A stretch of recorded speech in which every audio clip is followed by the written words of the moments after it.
Invite any of the youngsters that would like to come up into the sanctuary to sit on the rug.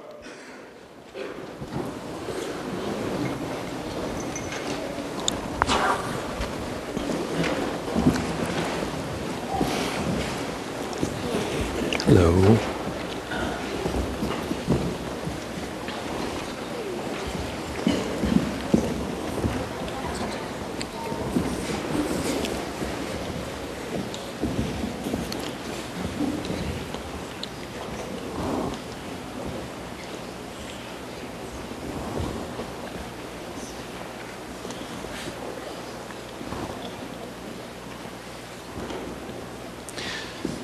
Sometimes we like to be the greatest, the best in doing something.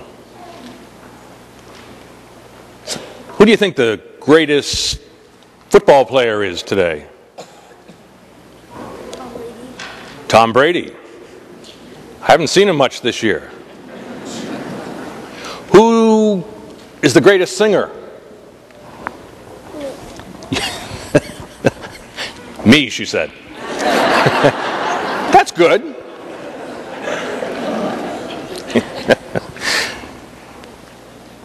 There's a story about a young boy who thought he was the greatest hitter in baseball.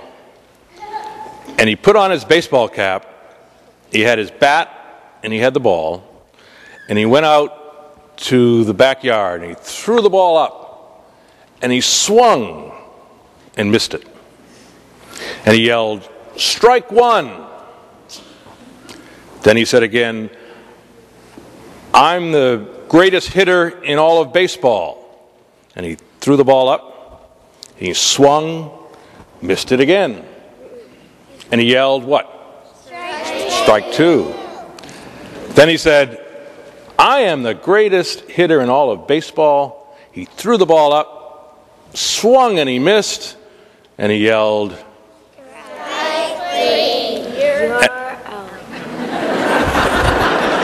but then he said, "I am the greatest pitcher in all of baseball." Did you get that joke? Because he was pitching the ball and he kept missing. Well, today, the gospel story tells us about someone who did not want to say, "I am the greatest." It's a man by the name of John the Baptist. Did you ever hear of John the Baptist? You're going to hear about him today.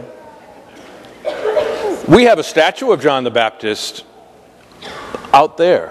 When you go through the doors, what's on the left-hand side? John the Baptist. Who else?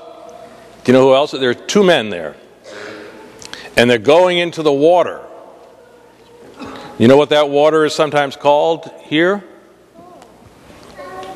Holy water? It's going to be holy by the one who was baptized in it. It's called the River Jordan. And John the Baptist baptized Jesus there. So when you go out to your faith formation class today, look to the left and you'll see the statue, the wooden statue. And John is the one that's closest to the water. But in today's gospel, people went out to see John and they said, "Who are you?" And he said, "Well, I am not the greatest. I am not the most important. I'm not the Christ. I'm not one of these prophets that's coming back to prepare for the Christ." He said, "I'm the one that just points to him. I say to you that this is the Christ." And he's going to tell the people that Jesus is the Savior. And Jesus is the most important. And that's why we read about him today, because we want to know ourselves that while you might be the best singer, Jesus is more important to you in your life. What's the big feast coming up? Christmas. Christmas. What do you get at Christmas? Presents. I want you to think today, not of the presents that you're going to get, but maybe the present that you could give to the Christ child. What kind of presents could you give? What? My Nintendo 64. Your Nintendo 64. How about something else? You've had your hand up a long time. Me and my mom are going to make an activity of baby Jesus at my house when I go home. You and your mommy are going to make a nativity of Jesus. You're going to put up the crib, right? Yeah. Good. Together. That's even better. How about if you could think of things you could do as a present for Jesus? How you could act? Don't fight with your sister. That'd be a great present. What? Don't let my sister throw me down the stairs again. Don't let your sister throw you down the stair again. That's a present she could give you. Be respectful would be a great one. Don't fight with your brother. One more. Don't fight with your sister. Don't fight with your sister. That's a good one too. What if you don't have a sister? I have a sister. Well, you have a sister, so that makes it okay. So today, we talked about John the Baptist, who said that he wasn't the greatest, but Jesus was. And we have to understand that Jesus has to be the greatest in our life as well.